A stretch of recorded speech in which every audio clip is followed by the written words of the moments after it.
Welcome to the Postpartum Coach podcast, where we embrace our needs as moms, we learn to lead ourselves first, then our families, and where we create our own healing from the inside out to find our way to the work we were meant to do in this world. I'm your host, a fellow mom of 3 and a certified life coach, Lizzie Langston.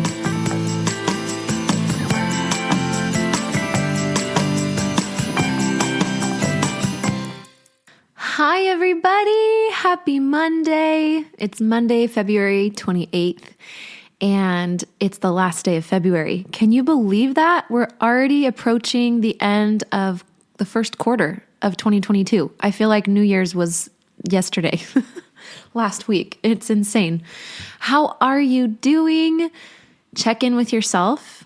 Truly, how are you doing? Not your conscious mind, your nervous system, those hidden parts of you. What are the underpinnings of your well-being today? I just love helping women draw into themselves and check in on themselves. For those who are new here, hey, my name's Lizzie Langston. It's Elizabeth, but I go by Lizzie, and sometimes I want to go by Elizabeth again. So if I ever go by Elizabeth, you'll know what happened. I actually freaking love all my names. The name Elizabeth is awesome. So many nicknames. So I have 3 kids. I'm currently living in Mesa, Arizona. My family and I just got back from 7 months in Costa Rica. And in a couple of weeks, I'm going to be launching my first group coaching program that is centered around the structure of my really popular postpartum anxiety course. It's good for postpartum anxiety and depression, birth trauma, and so much more.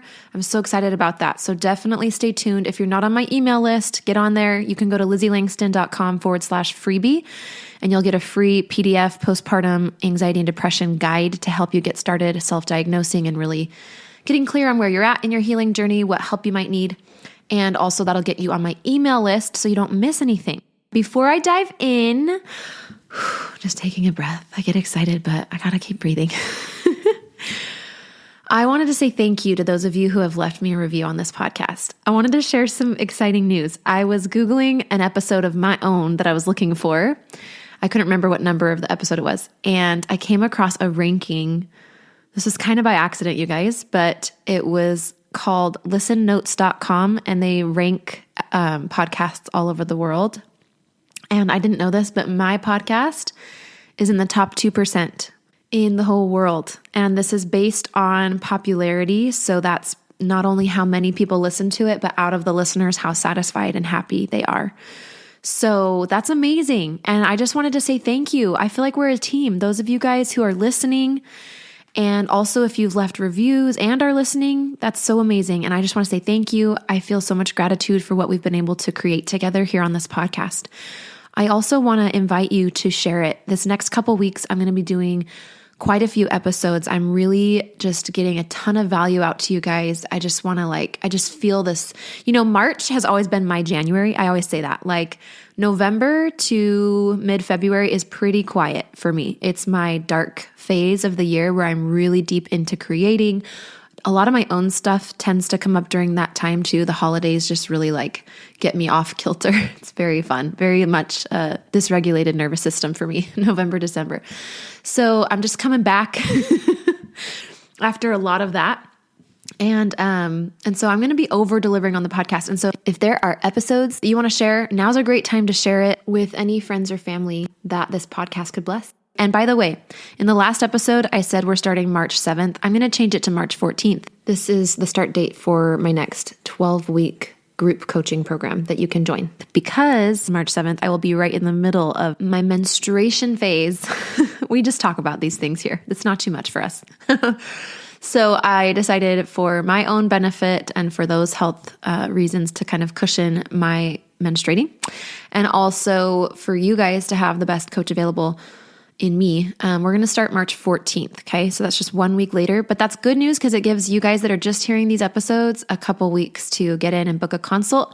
So there's going to be consults this Thursday and Friday, which I think is March 3rd and 4th. And then the next one, which will be like the 10th or 11th, those Thursday, Friday dates. So get on my calendar if you want to be in the group. That's always at lizzieLangston.com/consult. You can book your own consult.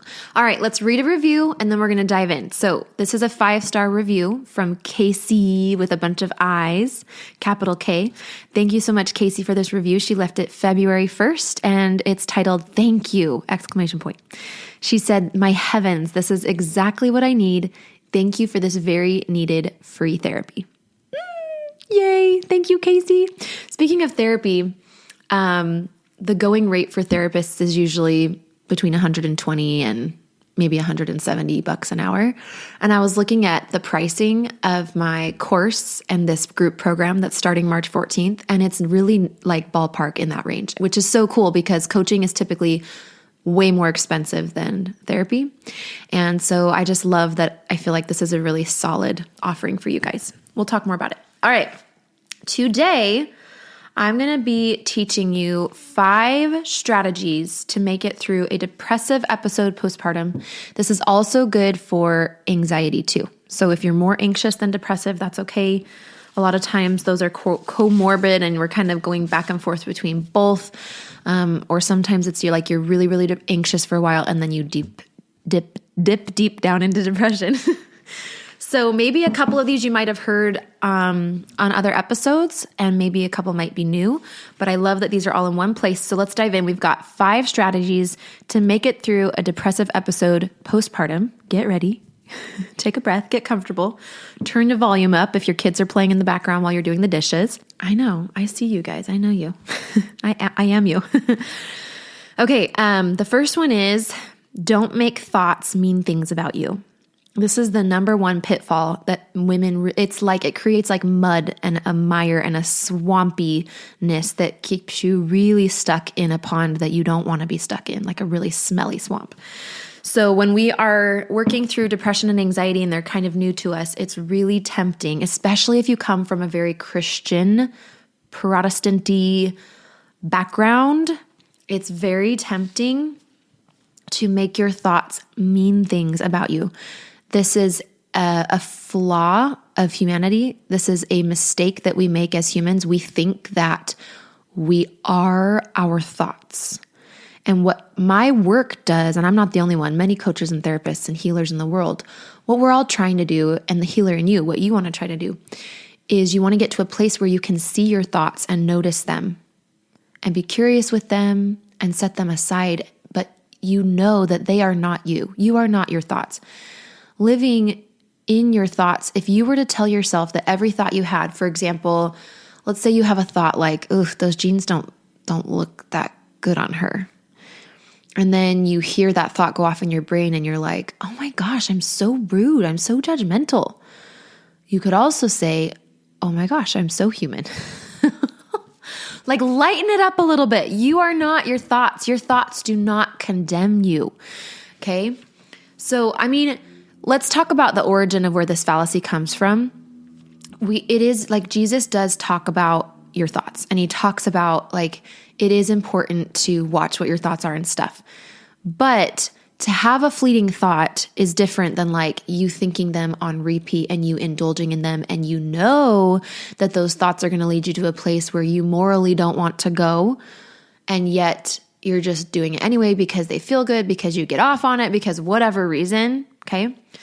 But that's not the case here. We're talking about intrusive thoughts when it comes to postpartum depression and anxiety, thoughts that you really didn't ask for or solicit that are going off in your brain and they're freaking you out and they're not normal for you. So in that case of that mental state, you don't have to make your thoughts mean that you are crazy. You don't have to make your thoughts mean anything other than you are human, and it's okay to think thoughts like about your thoughts like, "Oh, these are not normal thoughts for me.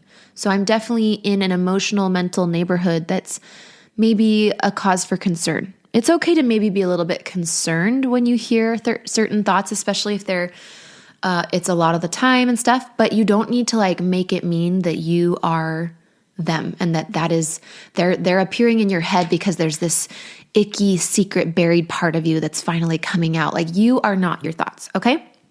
So Hopefully every action item that I give you in these 5 strategies. So right now I'm saying don't make thoughts mean things about you. I'm also offering you a lot of thoughts to really do that. Okay. I'm giving you like the how I think about it, how you can think about it. Okay. The second strategy is kind of a hard one, but a really, really needed one. Stop lying. Stop lying. Giggle, giggle, giggle. Let's talk about this. When you say yes to something somebody asks you to do or to something you get invited to go do and you don't actually want to go, then you're lying to them and you're lying to yourself. And that has an effect on you. That creates a sum total. There is a road that's taking you on that you don't want to be on. That creates more susceptibility to depressiveness and anxiety. I promise. Right? Because can you imagine getting to the outing? Let's say you got invited on a play date and there's like another mom there that just really makes you uncomfortable, or that park gives you a lot of anxiety because the equipment's really it's for more big kids and your kids are little kids. Whatever the reason is, yeah, you're asking for more anxiety, which then can really drain your adrenals and lead you to more depressiveness. So I want you to really take it seriously. Being honest is important. If you are committed to not being depressed anymore and committed to not being so anxious, you've got to simultaneously commit. I invite you to also commit to being honest in your life. And maybe you start small. Okay, maybe you, instead of lying and saying yes, maybe you just don't respond to somebody's message until after the play date happens. And then you're like, oh, sorry, I didn't see that. And that's still lying, but like we want to get away from lying, but if that's like your baby step, that's cool. It's cool. I get it because we're really grown up in a culture that kind of teaches us that like lying is better than telling the truth many times, especially in social situations. So just consider, what's the effect on you when you lie and do things that you don't actually want to be doing? What's the effect on your relationships? I think the most dangerous thing about lying and not being honest about what you want to do or what you want to attend, whatever, is the self-abandonment that's happening. So when you're lying to yourself, you are abandoning your nervous system. You are pushing your nervous system into a situation that it doesn't want to be in, and that's only going to wreak havoc with your mental health. Okay? We're going to talk more about the nervous system, but just say no, people. People pleasing is like a drug. Just say no to that one. So stop lying. All right. The third strategy to make it through a depressive and or anxious episode postpartum is you want to regulate your nervous system. Now, this is sort of a big one, so I'm going to break it down and give you some specific strategies, but let me just tell you something that I've been learning as I've been working through my own stuff. Your nervous system governs everything. Like, it intertwines with your cells, your endocrine system, your immune system, your muscular system, your blood vessels, your digestive system, your brain and brain signaling pathways. I just had she's not a doctor, she's my health mentor. I actually respect her and trust her more than probably many doctors, but there are really amazing doctors out there. I don't want to diss doctors. I do respect white jacket mainstream doctors. But I use her for most of my health stuff. And then if I need a doctor, I go get one. And she was just saying the other day that there's only so much that she can do to help women's health when their nervous system is holding on to a lot of trauma, limiting beliefs, and is really dysregulated, because it's just such a root fundamental thing. When your nervous system has to work on overdrive, it creates more cortisol. And when there's higher cortisol, less energy is going to a lot of your really good for health type functioning, specifically your sex organs. So low libido, low sex drive, your magnesium levels, which magnesium is like the fundamental element that we need in our bodies that is almost nowhere to be found in our mainstream modern day food supply, with the way food is grown and the way the soils have been. The integrity of the soil and the nutrition of the soil is really low over time. So magnesium is super vital, and magnesium has to go when cortisol has to be used, because the magnesium is going to produce the cortisol. I think that's true, which then means that you're not able to have magnesium for the functioning of your body. And this can lead to fatigue, fuzzy brain.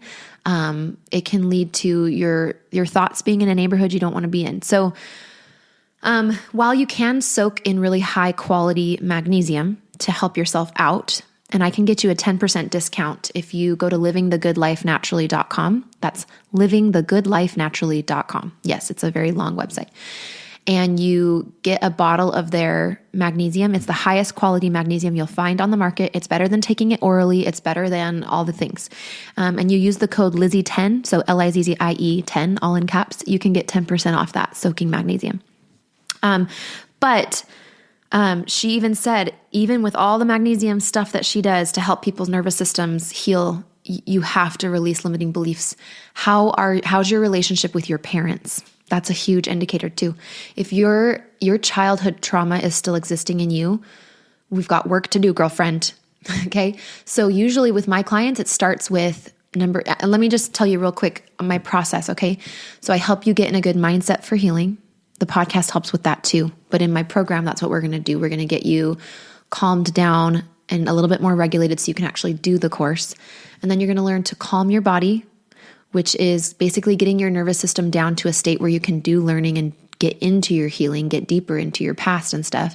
You're going to learn how to calm your mind, which is really getting those intrusive thoughts chilled out and understanding where they come from and how to manage them. And how not to, because most people try to manage them in a way that actually makes it worse. So we're going to learn about that. And then the last section of my course, Calm Your Life, is all about trauma, birth trauma, which, like, seriously, I want you to consider you probably had some degree of birth trauma. Most of us have. Things that didn't go as expected, emergency procedures. If you had a C-section, it's trauma. I don't care how prepared you were for it. It was trauma for your body. If you had an episiotomy, trauma, epidural, trauma. This is body trauma. And then sometimes it also comes with brain, like mental health trauma. Just depends on how it went down for you. Take this or leave this. If you feel like defensive about that, you don't have to call it trauma. But if that serves you, so that's the stuff. And then we eventually, clients especially that have been working with me for a little bit longer, we get into the childhood stuff. It always comes up. So anyway, that third strategy is regulate your nervous system. There are so many ways to do it. I help women in my program. We do a lot of breath work and breathing. I'm getting yoga certified in June of this year, and I do integrate some body movement into my stuff, and it's just a full, well-rounded approach. So regulate the nervous system. And there's a million ways to do that. You could just Google it literally and get started on some of those. Essential oils work. I also work with oils. It's great. There's so many ways. All right. The fourth strategy for getting through a depressive, anxious episode is allow yourself to be late. Okay. A lot of us are rushing for other people, for teachers, for gymnastics instructors, for the piano teacher, for the grocery people. I know. And I just want to invite you to drop it. Let yourself be late. If you need to, let yourself last minute cancel things. These things that we usually put the burden on our nervous system in order to achieve, on timeliness or whatever, people pleasing to any degree. When your nervous system is not doing well and you're dysregulated and you're depressive and you're anxious, girl, you got to make your nervous system the number one priority. So I'm just going to invite you to do that. Let me give you an example of what this can look like. So we moved to Costa Rica 7 months ago. That's crazy. It was 7 whole months ago. It seriously feels like yesterday too. What's wrong with my memory? So when we first got there, my intention, for me personally, my whole family and my husband had different intentions. We all it was our own destiny for all of it. But my personal intention going to Costa Rica was to heal my nervous system and to learn more about it and to regulate myself and to do that. And I did for 3 or 4 months. And then because I was so regulated, more trauma came up. And so now I'm just re-regulating myself in that. So that's how it works. By the way, it comes in waves. Welcome to the healing journey. It's not always convenient, but it's really awesome to get it done now in our first decade of adulthood so that we don't carry it with us and develop diseases and chronic pain and all that. But we were in Costa Rica and my husband was like doing the typical American, like, hurry, hurry, we gotta get to school on time. We gotta get the kids to school. Like, where are their lunch boxes? Get their shoes, blah, blah, blah. And I didn't mind like walking fast, but I wasn't gonna be rushing. And I made that really clear. And I wasn't rude, but I was like, listen, I'm done. Living in Costa Rica, I'm here because it's pura vida and I can take my kids to school 20, 30 minutes late and they're not going to give me dirty looks. As opposed to the school we were in the Cherry Creek School District, which is one of the most prestigious school districts in America. And the teachers will give you very dirty looks if you are even 2 minutes late. And if you're tardy more than like twice, you're on their naughty look list. Just ask me, I know. Ask me how I know. And yeah, I just didn't. So we were late sometimes we were on time. And I would just go to bed earlier, wake up earlier so that I could do the morning slowly. I started really looking out for my nervous system. So it doesn't always have to equate to being late, but how can you arrange things so that you can put your nervous system as the first priority in your day? All right. And then number 5 is get the support you need. So my free postpartum guide kind of talks about this a little bit at the end. So it's just LizzieLangston.com/freebie. If you're really in the process of figuring out what help you need, do you have depression? Do you have anxiety? What are you experiencing right now? What's going on? My guide is a great way to educate yourself so that if you decide you need to go to the OB and have an extra appointment, or you need to get a therapist, or you want to come work with me, you at least have some context of where you're at on the spectrum of the health challenges with the mental health postpartum. So go download that if you want a little bit more visual guide. But long story short, I'm going to tell you right now that there are 2 types of support you can get yourself. There is symptom support, which is more short-term support. And then there is root support, which is long-term support. So let me give you examples. Symptom support might be getting a babysitter so you have some time by yourself, a date night, daycare, maybe getting some new makeup, things that like make you feel good, but they're not actually getting to the root.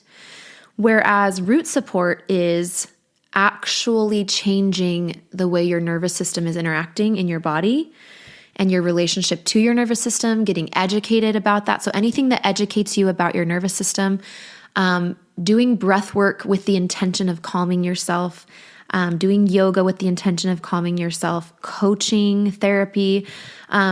Unless you don't feel safe with your yoga instructor or therapist or coach or anyone that you work with to regulate your nervous system. So safety first.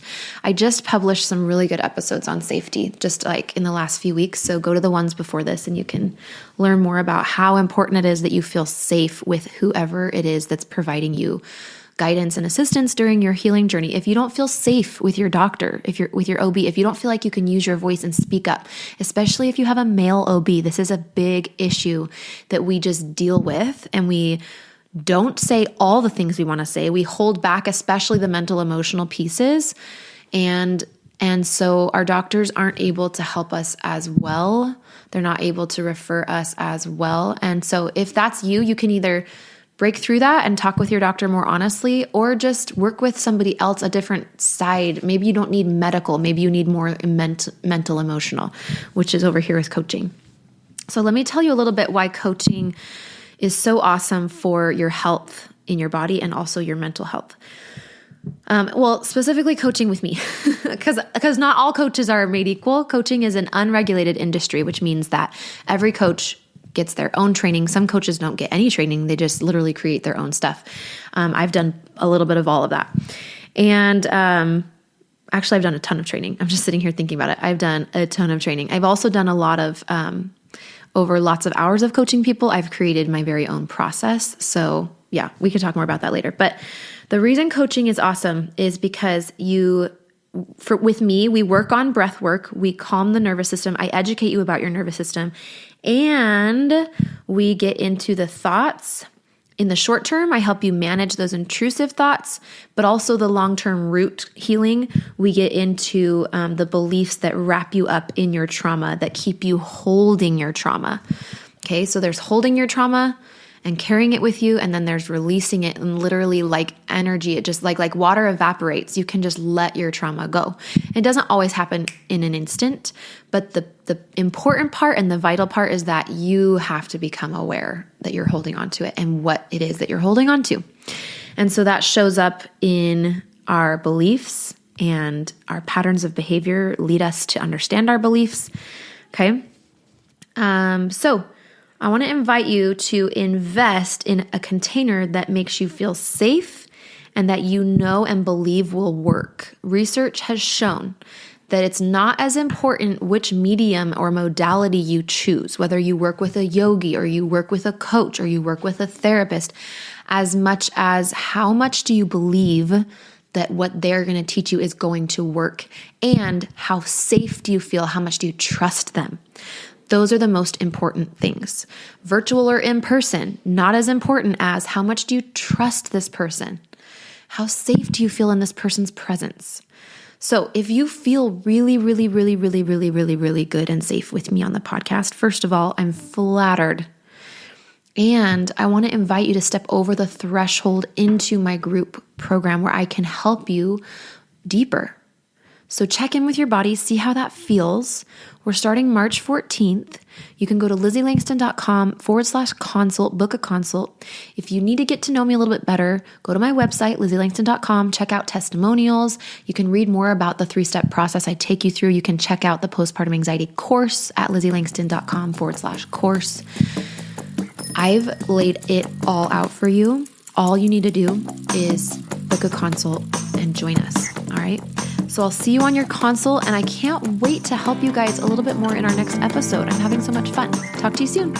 Hey, Lizzie here.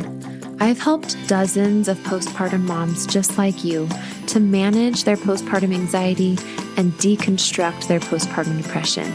It's really easy for me. So if you're ready to feel better, I know the way.